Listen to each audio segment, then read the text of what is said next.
Hello friends, मैं श्रीधर मुंडा फिर से मैं आपके बीच में आया हूँ। आज हम आप लोग को बताएंगे वादन संगीत। इसलिए जो सब्सक्राइब नहीं किए हैं कृपया करके मेरा वीडियो को सब्सक्राइब कर लें, लाइक करें, ज़्यादा से ज़्यादा शेयर करें ताकि लोगों को भी मेरा वीडियो मिलता रहे। चलिए हम शुरुआत करते हैं वादन संगीत, प्लेइंग म्यूज़िक।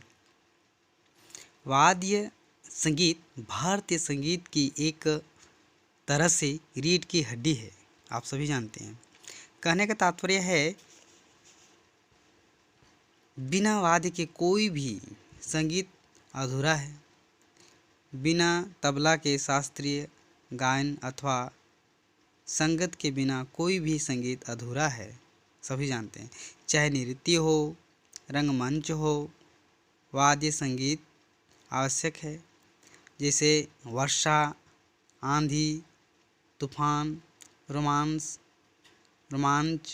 दुख, सुख, गायन, वादन, नृत्य, सबका प्रदर्शन, तबले की एक थाप या सितार की एक झंकार प्रस्तुत कर देता है, आप सभी जानते हैं। अतः कहने का तात्पर्य है कि भारतीय श्रव्य कला बिना वाद्य संगीत के अधूरी है। आगे वाद्य संगीत निम्नवत है। पहला नंबर में है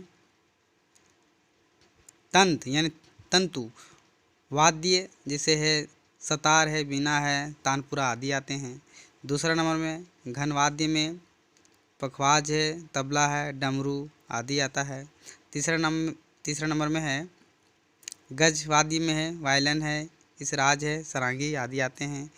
चौथा में अन्य आते हैं, है ना। इसके अतिरिक्त वादन के तीन प्रकार भी होते हैं। 3 प्रकार हैं। पहला है अनुगामी वादन। इसमें वाद्य यंत्रों का प्रयोग गायन के अनुगमन के लिए किया जाता है, चाहे वह शास्त्रीय संगीत हो, सुगम संगीत हो अथवा फिल्म संगीत हो। दूसरा में है एकल वादन। इसमें वाद्य यंत्र स्वतंत्र रूप से किसी राग या गीत को प्रस्तुत करते हैं।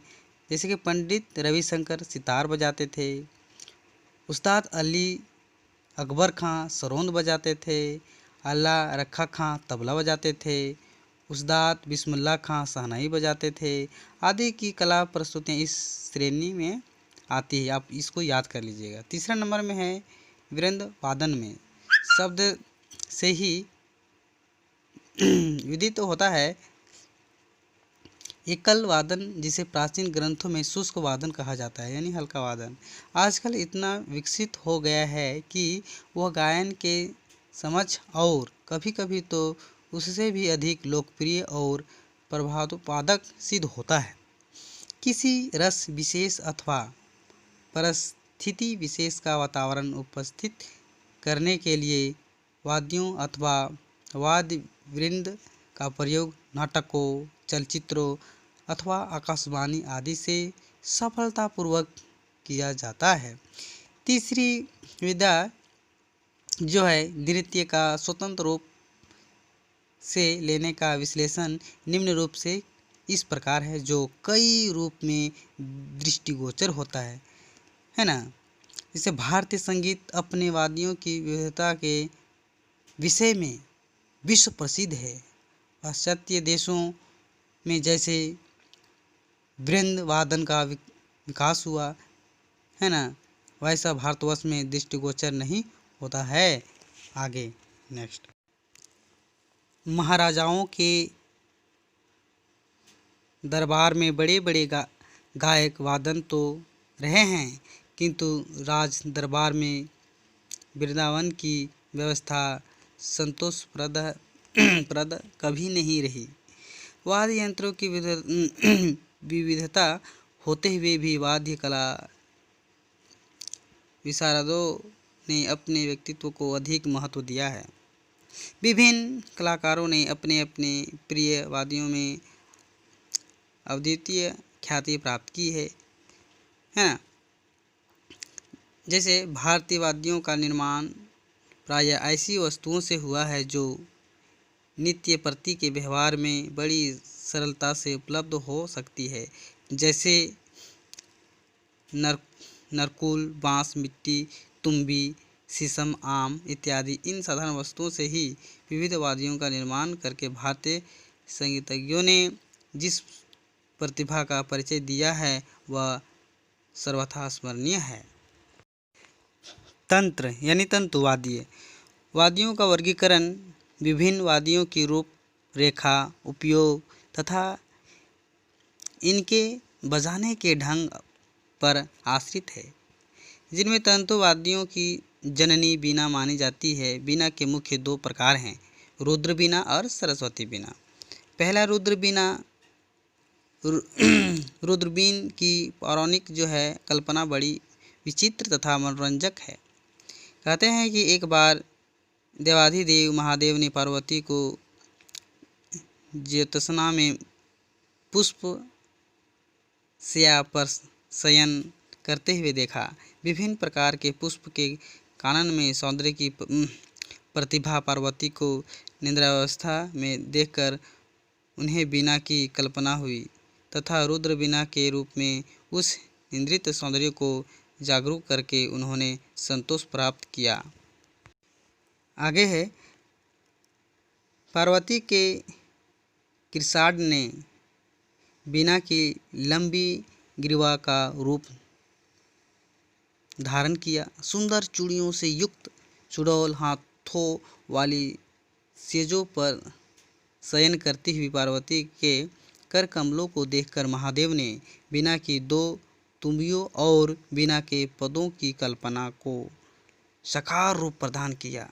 वृक्षावली से बीना की खुटियों की कल्पना की। पार्वती के मस्तिष्क पर सुशोभित मुकुट बीना का मोर बना तथा उनकी अंगुलियों से विजराव की कल्पना पूर्ण हुई। इस प्रकार महादेव द्वारा रुद्र बीना का आविष्कार हुआ, जो आप चित्र में देख सकते हैं, है ना। चित्र रुद्र बीना जो है आप चित्र में देख सकते हैं।